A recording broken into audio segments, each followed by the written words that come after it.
अपनी बेटी अशोक सुंदरी के विवाह में कन्यादान में शिक्षा दे।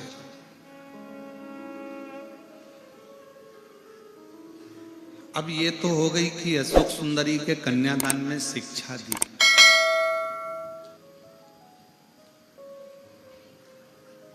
जिस समय पर गणेश जी का विवाह नहीं हो रहा था। कौन मनुष्य के शरीर पर हाथी का मुख लगा हुआ है, हाथी की सूंड लगी हुई है, बड़े बड़े कान है, बड़ी बड़ी सूंड है, बड़े बड़े नयन है, बड़ी बड़ी तोंद है, कौन व्यक्ति भी आएगा?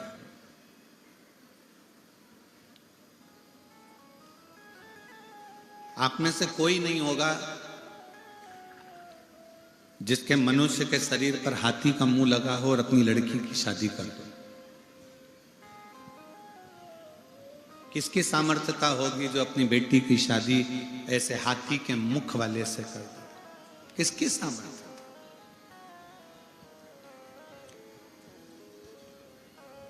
प्रजापति विश्वरूप जी की बेटी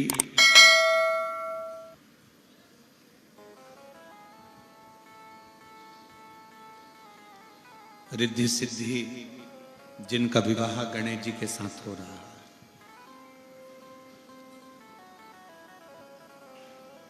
क्यों कर रही है?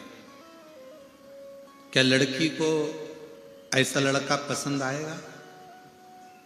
क्या लड़की को ऐसे लड़के के साथ में विवाह करना उत्तमता रहेगा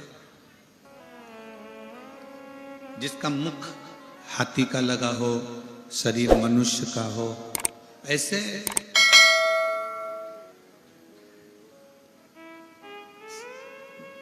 से कैसे विवाह कर सकते?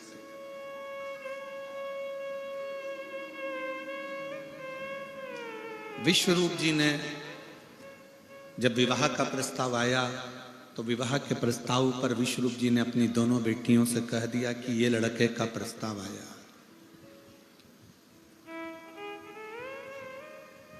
ये लड़के का प्रस्ताव है, और ये मत सोचना बेटियों की केवल यही प्रस्ताव है। शादी के लिए भगवान विष्णु के यहां से भी खबर आई है, ब्रह्मा जी के यहां से भी खबर आई है, इंद्र के यहां से भी खबर आई है, बहुत सारे देवताओं ने पितृलोक से भी खबर करी है, गंधर्व लोक से भी आई है, गरुण वरुण के यहां से आई है, नागलोक से आई है, पाताल लोक से खबर आई है कि तुम्हारी बेटी रिद्धि सिद्धि का विवाह हमारे लड़के के साथ कर दो। इतने सारे फोटो सामने रख दिए गए, इनमें से जो लड़का तुम्हें पसंद आए हम उसके साथ तुम्हारा विवाह कर देते। तुम ये ना सोचना कि, और देखो नारायण भगवान के यहाँ बैकुंठ है, ब्रह्मा जी के यहाँ ब्रह्मलोक है, नागलोक है, सब कुछ है, इंद्र के यहाँ इंद्रलोक है, पर शंकर भगवान के घर में कोई ऐसा बहुत बड़ा सिंहासन या बहुत बड़ा आभूषण या बहुत बड़ा रतन माणिक मोती हीरा सोना चांदी कुछ नहीं, कुछ भी नहीं। कोई बड़ा महल भी नहीं है, और लड़का भी मनुष्य के शरीर पर हाथी का मुख है, वो भी आप समझ लो। जितने देवताओं का दर्शन आप कर रही हो, सारे देवताओं के घर में राजसी ठाट है, लड़का भी अच्छा है, पर शंकर जी के यहाँ राजसी ठाट भी नहीं है और लड़का भी ऐसा।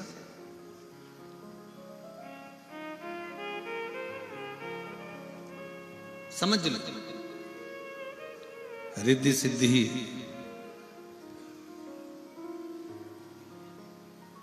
वन में चली गई पिता विश्वरूप जी को प्रणाम कर वन में।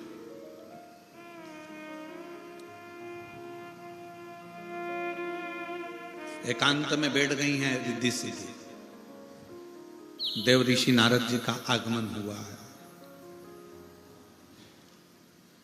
और देव ऋषि नारद जी का जब आगमन हुआ तब देव ऋषि नारद ने रिद्धि और सिद्धि से पूछा, क्या बात है, आज प्रजापति विश्वरूप जी की बेटियां वन में घूम रही?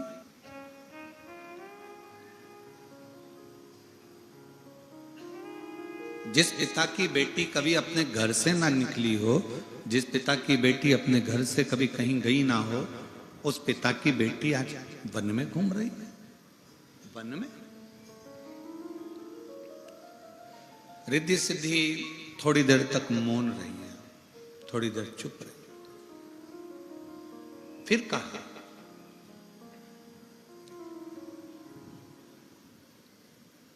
आप कुछ बोलोगी नहीं? रिद्धि सिद्धि रिद्धि सिद्धि ने कहा कि हमारे पिता ने हमको हर पल समझाया है, टोका है, बोला है, और हम हमारे पिता के अनुकूल चलने वाली बेटी हैं। मेरी बेटियों, मेरी जीजियों, मेरे भाई, मेरे बेटाओं, मेरी माताओं, गाड़ी में ब्रेक और घर में माता पिता का टोक बहुत जरूरी है। गाड़ी में ब्रेक का होना जरूरी है और घर में बुजुर्गों का टोकना जरूरी है। अगर घर के माता पिता बेटी को टोक रहे हैं, बेटा ऐसा मत कर, तो वो तुम्हारा भला चाहते हैं। घर के बुजुर्ग अगर आपको टोक रहे हैं कि बहू ऐसा मत करो, वो तुम्हारा भला चाहते हैं। अगर भला नहीं चाहते हैं ना, तो मोहल्ले के लोग तो ये चाहते हैं कि तुम तन पर कपड़ा भी नहीं पहन कर निकलो, तो मोहल्ले के लोग चाहेंगे कि बहुत अच्छी बात है। मोहल्ले के लोग अगर तुम मदिरा की दुकान से मदिरा खरीद कर निकल रहे हो, पी रहे हो, तो मोहल्ले के लड़के और मोहल्ले के लोग चाहेंगे, परिवार के लोग चाहेंगे कि अच्छा ऐसी बर्बाद हो जाए। तुम गलत काम करोगे, चोरी करोगे, गलत कृत्य करोगे, जुआ खेलोगे, मांसाहार, मदिरा पान, वैश्यावृत्ति कुछ भी करोगे, तो परिवार के लोग और मोहल्ले के लोग तो चाहेंगे कि अच्छा ऐसी बर्बाद होने दो। अपने बाप की दौलत ऐसी तो राख मिलाएगा, अपने पिता की नाक ऐसे ही तो कटाएगी। सास टोक रही है बहू को, बेटा ये गलत है, तुमने इतना दूध फेंका क्यों, तुमने इतनी चाय बनाई क्यों, तुमने इतना अचार क्यों डाला, तुमने इतनी सब्जी क्यों फेंकी, तुमने इतनी रोटी क्यों फेंकी। क्योंकि वो बहू को टोक रही है, इसलिए टोक रही है, उसको भी मालूम है कि अब तो मेरा बेटा कमा रहा है। बहू चाहे तो पूरा उजाड़ दे, पर वो इसलिए टोक रही है कि आने वाले समय में अगर किसी चीज की जरूरत हो तो मेरी बहू सामने लाकर 4 मेहमानों को वो सामान दे सकती है। वो टोक रही है। पिता अपनी बेटी को, पिता अपने बेटे को, माँ अपनी बेटी को, माँ अपने बेटे को अगर टोक रहा है तो ये समझ लेना कि भगवान की बहुत बड़ी कृपा है, बहुत कृपा।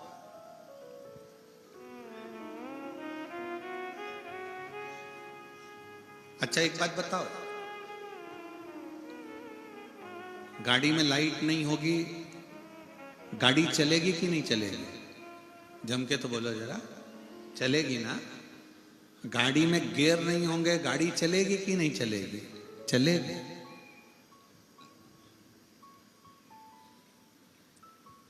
गाड़ी में गेट भी नहीं होगा ना, तो भी गाड़ी चलती है। गाड़ी में सीट नहीं है तो भी गाड़ी चलेगी। गाड़ी में सब कुछ हो, गियर भी हो, लाइट भी हो, डेकोरेशन भी हो, सब कुछ हो, और गाड़ी में ब्रेक नहीं हो तो गाड़ी चलेगी? जम के बोलो जरा, नहीं। अगर ब्रेक नहीं है तो उस गाड़ी की कोई मोलता नहीं है, भले उसमें गियर हो, भले उसमें लाइट हो, भले उसमें डेकोरेशन हो, सोना चांदी भी जड़वा दो, तो भी गाड़ी में अगर ब्रेक नहीं है तो उस गाड़ी का कोई महत्व नहीं है। उसी तरह हमारे जीवन में तुम कितने सुंदर हो, तुम्हारा व्यापार कितना अच्छा है, तुम कितना अच्छा कार्य कर रहे हो, तुम कितने आगे बढ़ रहे हो, पर तुम्हारी जिंदगी में अगर बुजुर्ग माँ बाप की टोक नहीं है तो समझ लो कि तुमने कुछ नहीं कमाया, जिंदगी में आगे बढ़ना। घर की माँ को, सास को टोकने दो, घर के ससुर को बोलने दो, जरूरी है। कई बहुओं को बुरा लग जाता है, तुम्हारी मम्मी तो हमारी जरा जरा सी बात में टोकती है, तुम्हारी मम्मी तो जरा जरा सी बात में चिल्लाने बैठ जाती है। बल्कि अपनी पत्नी को समझा कर कहो कि ये बुजुर्ग जब तक हैं तब तक टोकेंगे और इन्हीं के टोकने से अपन आगे बढ़ते चले जाएंगे, क्योंकि रास्ता क्लियर करने का कार्य।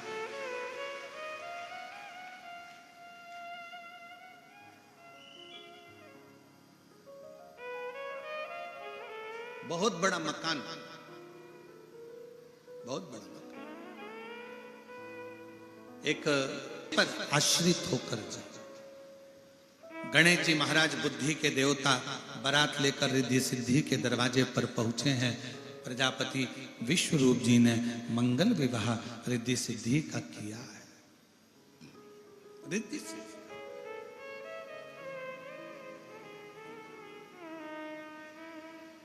अब स्टेज प्रोग्राम प्रारंभ हुआ। तुम्हारे यहां होता है? जम के तो बोलो जरा। तुम्हारे इधर कांकेर में, कोकपुर में स्टेज प्रोग्राम होता है? दुल्हन सिर पे पल्लू लेके, माला लेके, धीरे धीरे उसकी सखियां उसका लहंगा पकड़ के, उसकी सहेलियां जो होती है ना इधर उधर वाली, जो उसका लहंगा पकड़ के चलती है और वो माला लेके चलती है स्टेज पर। समझ में ये नहीं आता, उससे उसका लहंगा नहीं संभल रहा तो घर कैसे संभालेगी?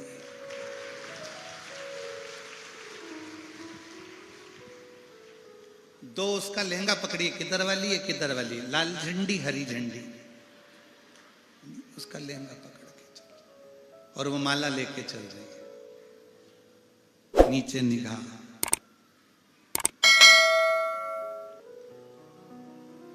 इधर वाली बोल रही है थोड़ा जल्दी चल, इधर वाली बोली धीमा चल, हरी झंडी लाल झंडी है ना, थोड़ा धीमा। इतने में पीछे से किसी ने चुनड़ी खींच दी,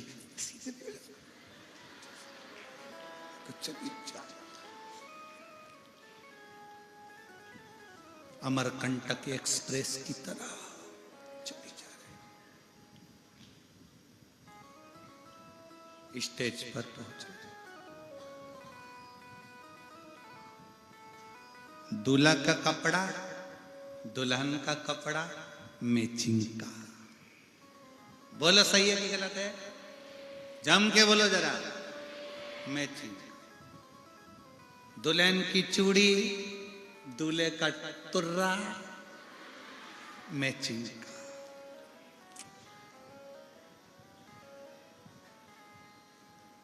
दुल्हन की चप्पल, दूल्हे का जूता, बोलते जाओ, मैचिंग का।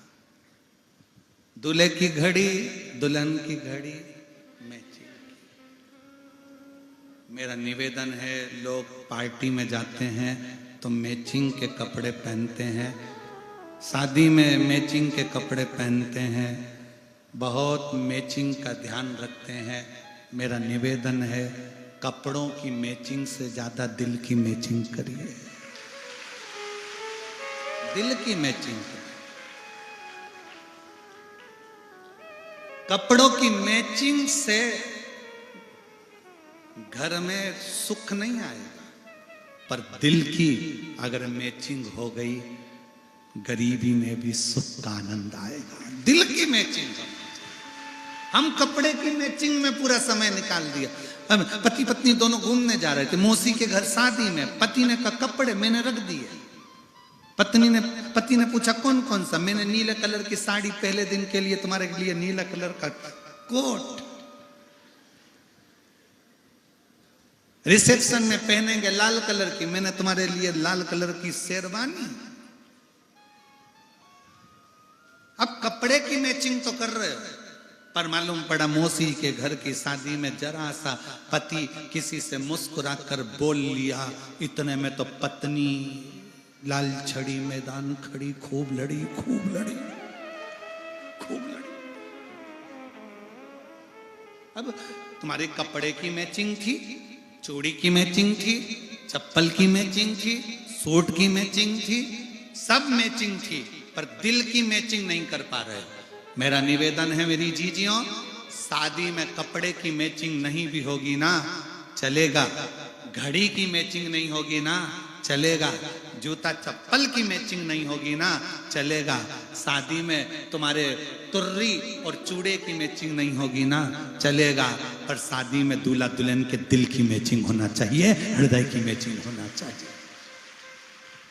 हम बाहर की मैचिंग मिलाने के चक्कर में अंदर की मैचिंग को मिसमैच करते जा रहे, अंदर की मैचिंग नहीं हो रही है, दिल की मैचिंग नहीं हो रही है, विचारों की मैचिंग नहीं हो रही है, सोच की मैचिंग नहीं हो रही है, चित्त की मैचिंग नहीं हो रही, बुद्धि की मैचिंग नहीं हो रही, हमारे अपने विचारों की मैचिंग नहीं हो पा रही, हम केवल कपड़े की मैचिंग मिला रहे हैं। अच्छा हुआ जैन साहब तुमने मैचिंग नहीं करी, तुम लोगों के कपड़े की मैचिंग, हम कई जगह कथा में जाते हैं तो वहां पर जजमान भी अपने कपड़ों की मैचिंग रखते हैं। हमारे सारे भाई एक जैसे कपड़े पहनेंगे, ये सब लाल कलर के, हमारी बहुएं जितनी है वो सब पीले कलर की पहनेंगी, सबकी मैचिंग चलती है, आज नीले कलर की मैचिंग, कल लाल कलर की मैचिंग, हरे कलर की मैचिंग। और जैन साहब हमने देखा तुम्हारे जितने पापा जी के भाई है ना, चारों पांचों, हमने उनको भी देखा, सबको, काका उनको, वो सब काका कोई मैचिंग में नहीं थे, काकियों अलग मैचिंग में थे, काका अलग मैचिंग के थे। कपड़े भले मैचिंग के नहीं थे, पर हमने एक चीज देखी, तुम्हारे काका काकी जितने परिवार के लोग हैं उनका दिल मैच कर रहा था, यह सबसे बड़ी, बस वो मैचिंग होना चाहिए। कल हमने देखा, हमारे थोड़ा सा क्या हुआ कि हम 2 दिन मिलते हैं सबसे, पर अब की बार यहाँ कोकपुर में हम नहीं मिल पाए, क्योंकि आंख में थोड़ा सा प्रॉब्लम, कोई कीड़ा वगैरह, रात्रि को लाइट का कोई आ गया होगा तो उसके कारण प्रॉब्लम हो रही थी, तो हम किसी से मिले नहीं। फिर भी कल हम थोड़ा इनके परिवार से, जो इनके मिलने जुलने वाले थे उनसे मिले, तो हमने देखा कि परिवार में जब तक काका जी काकी जी को नहीं बोल दिए कि खड़ी हो जा, तब तक काकी खड़ी नहीं हुई है, दिल की मैचिंग।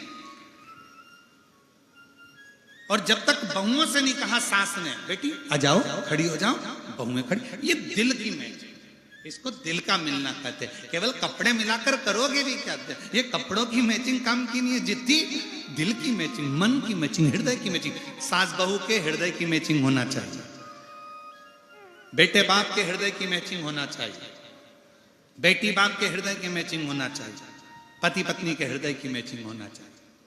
हम उन मैचिंग में नहीं पड़े। शिव कथा कर रही है, स्टेज प्रोग्राम प्रारंभ हुआ, रिद्धि सिद्धि माला लेकर आ रही, गणेश जी महाराज खड़े हुए।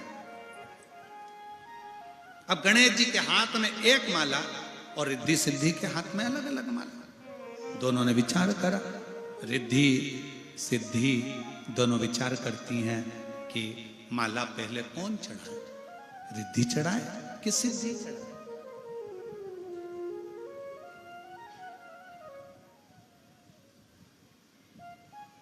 पहले माला कौन चढ़ा, तब दोनों गणेश जी महाराज के सामने खड़ी हो गई, दोनों खड़ी, दोनों।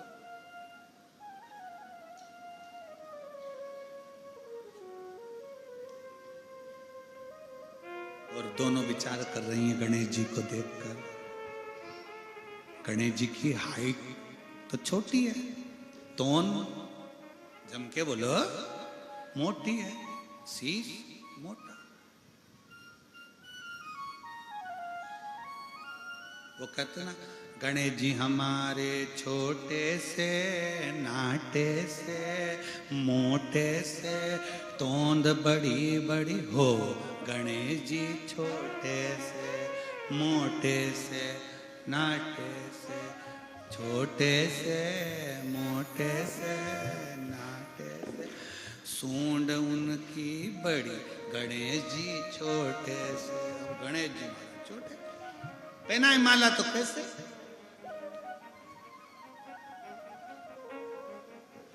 रिद्धि सिद्धि दोनों खड़ी। रिद्धि सिद्धि से बोली तू पहले चढ़ा दे, सिद्धि रिद्धि से बोली पहले तू चढ़ा दे, तू चढ़ा दे। इतने में नीचे से मूसक देव आए, गणेश जी के चूहा, चूहा, और नीचे से आके मूसक देव जैसे ही आ रहे थे दोनों को घबराहट हो गई, चूहे को देख के तुरंत दोनों ने मिलकर गणेश जी को माला पहना दी। दोनों ने मिलकर गणेश जी प्रसन्न होकर एक माला रिद्धि सिद्धि के गले में दोनों को पहनाई। दोनों ने वही माला, हमारा सर्वस्व हमारे स्वामी का है, वो माला श्री गणेश जी महाराज को पहनाई। गणेश जी भावर हो रही है रिद्धि सिद्धि और गणेश जी।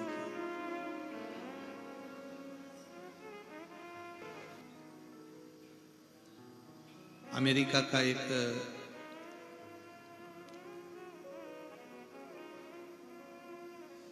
इंडियन लड़का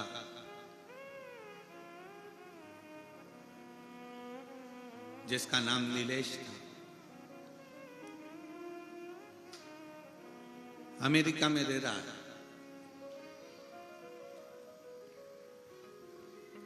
उसने अखबार में न्यूज निकलवाई कि मुझको एक बुजुर्ग माता पिता की जरूरत है।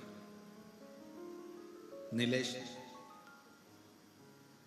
जो माता पिता साथ में रहते हों, जो माता पिता मेरे घर में रहे और वो रुचि से मेरे घर में आए। नीलेश ने न्यूज निकलवाई अखबार में और अखबार की वो न्यूज सब दूर गई कि मुझे बुजुर्ग बूढ़े माँ बाप की जरूरत है, मुझे एक बूढ़े जोड़े की जरूरत है। अमेरिका के लोगों को लगा कि काम करने के लिए चाहिए होंगे बुढ़ा बुढ़ी को, काम करने के लिए चाहिए होंगे। एक बुढ़ा बुढ़ी ने, एक बुजुर्ग पति पत्नी ने जाकर इंटरव्यू दिया। पहुंचे, नीलेश ने पूछा तुम्हारे बेटे और बेटियां नहीं है? उसने कहा है मेरे 2 बेटे हैं, डॉक्टर हैं, और एक बेटी है वो इंजीनियर है। शादी हो गई? हाँ। तुम दोनों यहां पर हमारे पास में क्यों आए हो? कहा आपने न्यूज में निकाला था कि एक बुजुर्ग माता पिता की जरूरत है तो हम दोनों आ गए। अच्छा,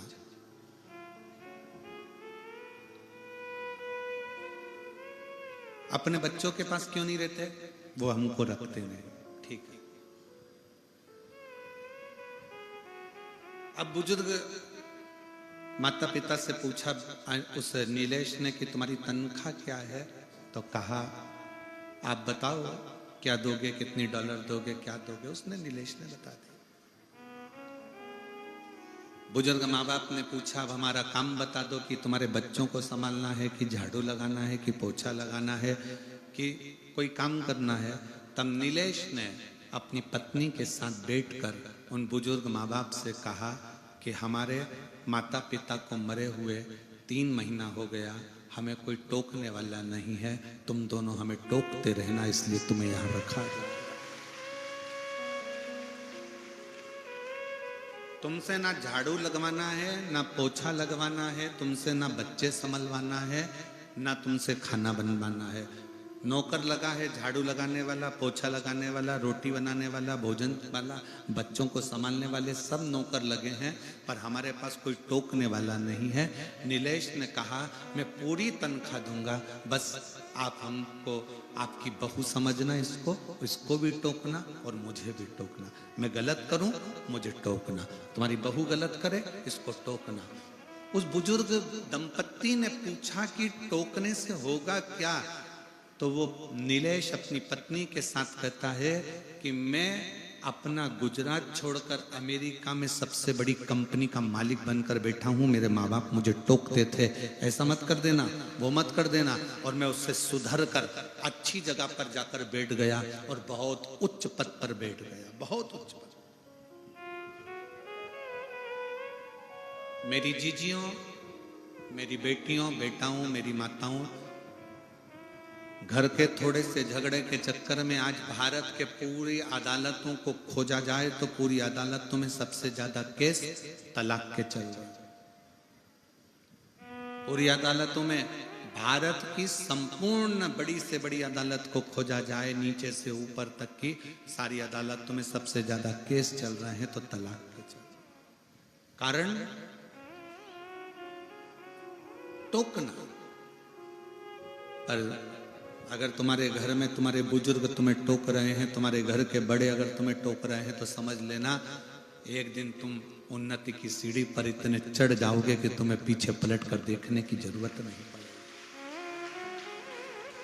पड़ोसी कभी नहीं टोकेंगे तुमको, रिश्तेदार तुमको कभी नहीं टोकेंगे। तुम दारू पियो, नशा करो, रिश्तेदार कभी नहीं टोकेंगे। उनके लड़के तो और कहेंगे अच्छा पी ले ले ले और ले। जुआ खेलो, कोई नहीं टोकेगा। गलत काम करो, कोई नहीं टोकेगा। रिश्तेदार, नातेदार, मोहल्ले वाले, समाज वाले, परिवार वाले कोई नहीं टोकेंगे, कोई नहीं टोकेंगे। पर घर में आप जब गलत काम करके आओगे तो घर के बुजुर्ग, माँ बाप या घर की पत्नी या घर का पति या घर का बेटा, कोई ना कोई तुमको टोकता है, तुम ये ऐसा मत करो। क्यों? क्योंकि वो चाहते हैं कि आप अच्छे रहो। समाज के लोग, बड़े लोग, मोहल्ले के लोग, परिवार के लोग ये नहीं चाहते कि आप अच्छे रहो। वो तो ये चाहते हैं कि तुम दुनिया भर में पी के नल्ली में पड़े रहो, गटर में पड़े रहो, गंदगी में पड़े रहो, वो ये चाहते हैं। पर घर का, परिवार का व्यक्ति, एक बुजुर्ग, माँ बाप और घर की पत्नी, पति, घर के बच्चे चाहते हैं आप नाली में, गटर में नहीं, अगर पढ़ना ही है तो किसी सत्संग में जाकर पड़े रहो। उससे बढ़कर सुख नहीं।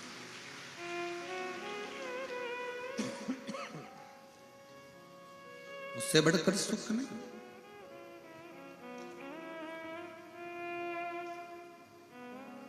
किस किस के घर में माँ बाप हैं? हाथ उठाओ जरा। मैं आपको प्रणाम करता हूं। जो आपके घर में माता पिता हैं और टोकने वाला कोई ना कोई है, इसलिए आपको नमन कर रहा हूं। आपके घर में टोकने वाला कोई ना कोई है, इसलिए मैं आपको प्रणाम करता हूं, नमन करता हूं। रिद्धि सिद्धि, देवऋषि नारद कह रहे हैं कि तुम्हारे विवाह का प्रस्ताव आया है सब दूर से। भगवान विष्णु के यहां से भी आया, तो ब्रह्मा जी के यहां से भी आया, तो इंद्र के यहां से भी आया, तो पितृलोक से भी आया, गरुण वरुण के यहां से भी आया, तो नागलोक से भी आया।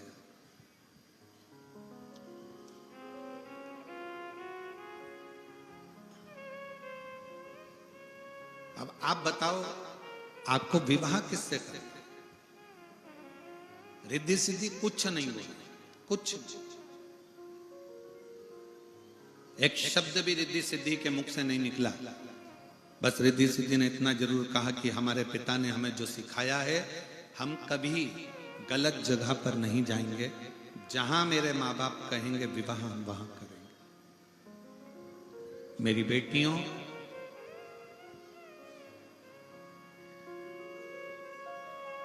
आज का जो समय चल रहा है, ये बड़ा विचित्र समय चल रहा है।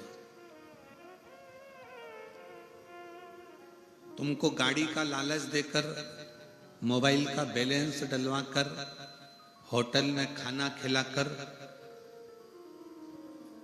दूसरे धर्म के लड़के सनातन धर्म की लड़कियों को अपनी ओर आकर्षित कर कर उससे शादी कर लेते हैं।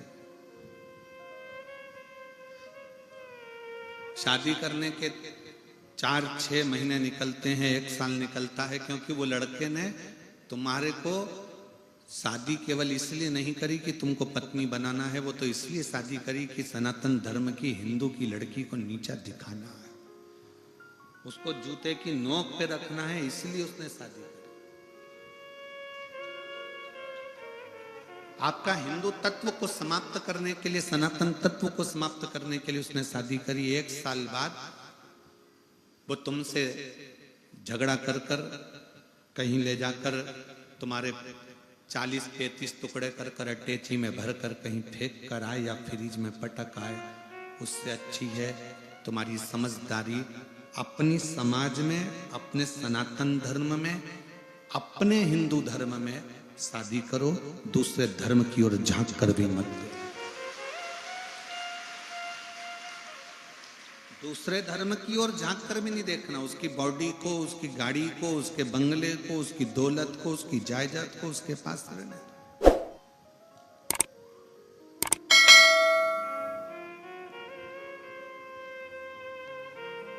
रिद्धि सिद्धि मेरे पिता कहेंगे मैं वहां विवाह करूंगी, तो पिता ने तो कह दिया ये इतने फोटो रखे हैं बेटी, तुमको भगवान नारायण के यहाँ करना हो, ब्रह्मा जी के यहाँ करना हो, पितृलोक में, गरुण लोक में, वरुण लोक में कहीं विवाह करना हो तो ये पड़े कर लो, तुम बोलोगे मैं वो विवाह करा दूं। इसलिए मेरी बेटियों सबसे बड़ा दहेज है शिक्षा, एजुकेशन।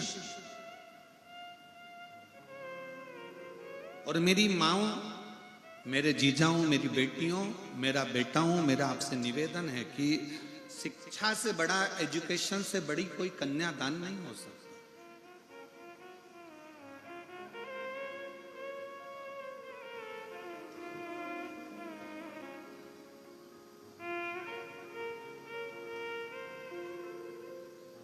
शिक्षा शिक्षा है।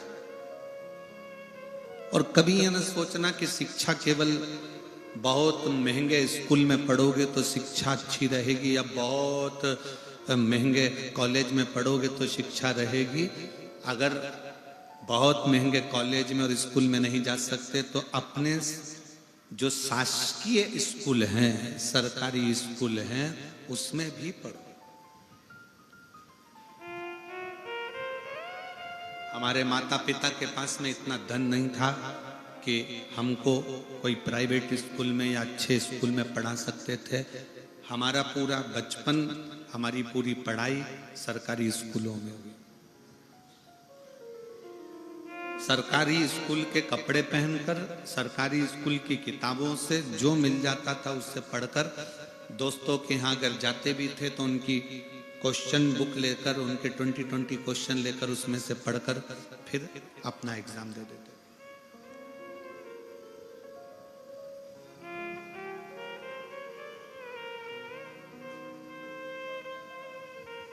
आज भारत के राष्ट्रपति के पद पर विराजमान राष्ट्रपति महोदय से भी अगर पूछा जाए कि तुम कौन से प्राइवेट स्कूल में पढ़ी हो, तो वो भी कह देती हैं मैं अपने गांव के सरकारी स्कूल में पढ़ी हूं और राष्ट्रपति पद पर बैठी हूं।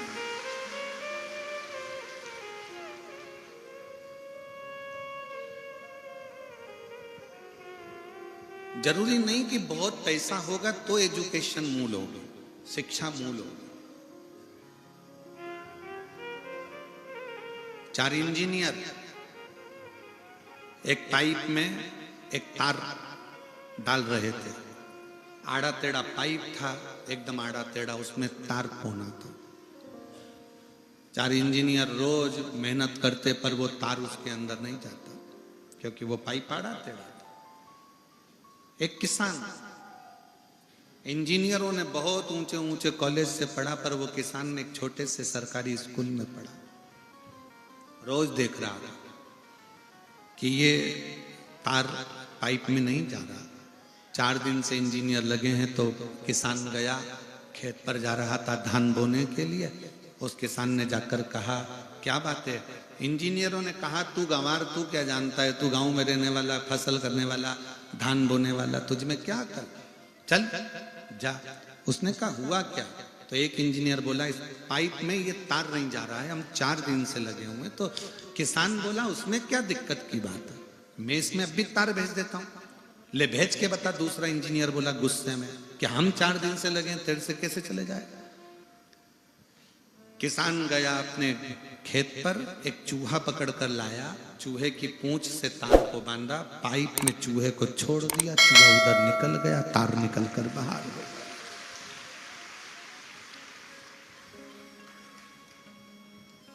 जरूरी नहीं कि एजुकेशन बड़े कॉलेज में करी जाए, बड़े स्कूल में करी जाए तो तुम विद्वान होगे। धान बोने वाला वो किसान भी एक चूहे से तार को पार करने की सामर्थ्यता रखता है, भले वो सरकारी स्कूल में पढ़ा हो।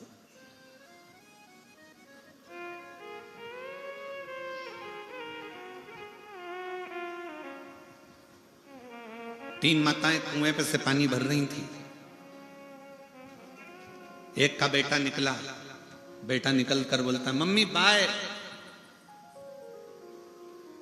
उसमें से एक मां गर्व से पानी भरते भरते बोली ये मेरा बेटा है, इंग्लिश मीडियम स्कूल में पढ़ता है। दूसरा बेटा निकला, मम्मी हेलो माँ बाय। दूसरी ने कहा ये मेरा बेटा है, सीबीएसई कोर्स से पढ़ता है। तीसरी का बेटा आया, माँ ने बाल्टी भर कर रखी थी, उसने अपना बैग अपनी मम्मी को दिया, प्रणाम किया, दोनों बाल्टियां उठाया, लेकर घर जाने लगा। तीसरी माँ ने कहा ये मेरा बेटा है, सरकारी स्कूल में पढ़ता है। ये मेरा बेटा है, सरकारी स्कूल में पढ़ता है। बच्चों का दाखिला उस स्कूल में कराओ जिस स्कूल में विद्या के साथ, शिक्षा के साथ संस्कार दिए जाते हो। ऐसा अंग्रेजी स्कूल किसी काम का नहीं जहां पर केवल लिटिल लिटिल टिंकल स्टार ही सिखाया जाए और उसके सिवाय कुछ ना सिखाया जाए और माता पिता का आदर करना भी ना सिखाया जाए।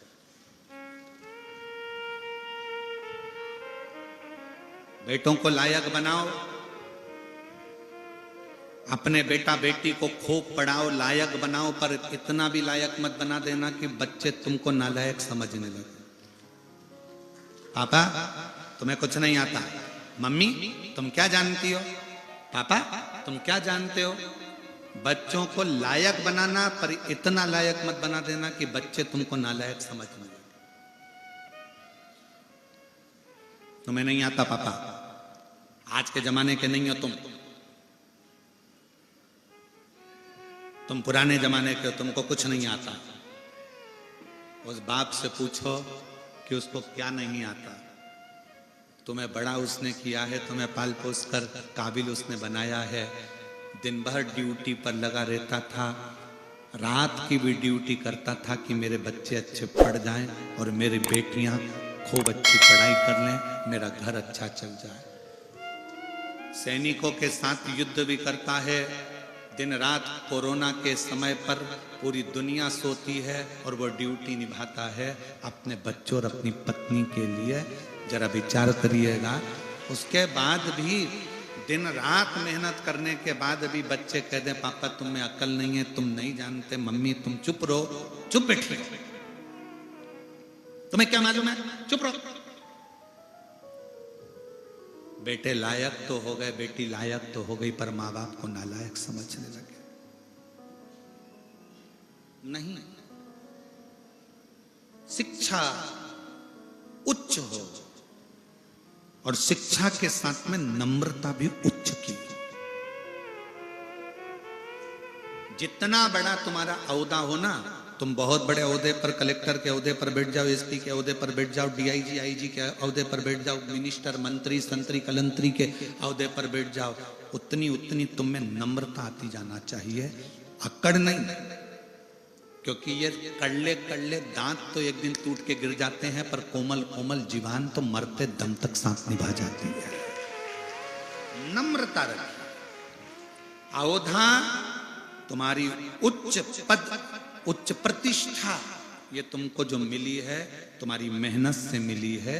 मेहनत के साथ में ना जाने कितनों की दुआ तुमको लगी होगी तो मिली है। उसको ये ना सोचे कि ये केवल मैंने कमाया है, ये मैं लेकर।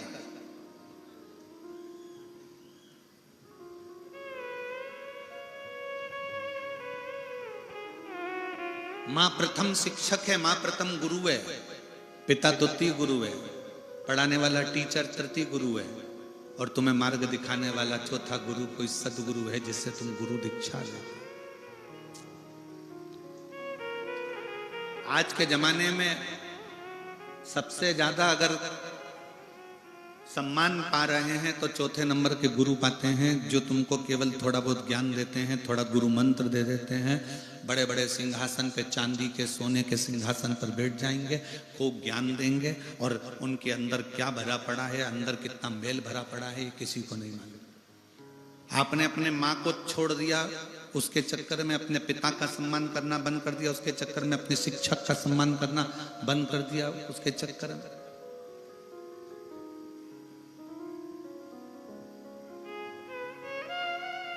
सबसे प्रथम गुरु है मां, जो बचपन सुधारती है, दूसरा गुरु है पिता जो जवानी सुधार देता है बच्चों को। एक बाप से पूछना,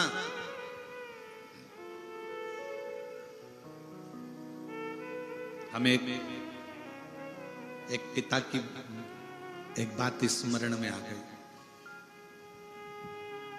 हम महाराष्ट्र में कथा करने के लिए गए थे और वहां एक पिता की इच्छा देखिएगा, मैं उसका नाम नहीं लेना चाहूंगा। 6 महीने रिटायरमेंट के बचे थे उस पिता के, 6 महीने। वो प्रणाम करने के लिए आया, हमने कहा काका कैसे हो? चंगा, मैं बढ़िया हूं। ड्यूटी करते करते कितने साल हो गए? बस 6 महीने बाद रिटायरमेंट है गुरुजी। हमने कहा ठीक। कोई इच्छा? तो कहा एक इच्छा है,